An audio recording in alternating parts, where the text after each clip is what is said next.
Сегодня в Амгинском Улусе состоялось торжественное открытие Центра компетенции для общей координации работы республиканских психологических служб. Проект направлен на реализацию стратегических целей укрепления общественного здоровья и программы охраны психологического здоровья в регионе. Напомним, в конце 2021 года в Якутии по поручению Айсена Николаева заработала программа по охране психологического здоровья населения. Координатором назначен Республиканский психологический центр. Первый такой центр был открыт тогда в Намском Улусе. Молодежи в муниципальном районе Амгинский Улус район.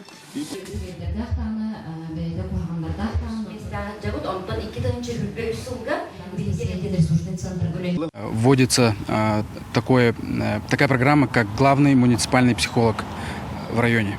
То есть это данное направление, оно поддержано главой республики в системе по его указу по охране общественного здоровья под программой охрана психологического здоровья населения Якутии. На самом деле данная программа очень важна с точки зрения развития отрасли, то есть работы психологов с точки зрения координации, систематизации работы психологов республики.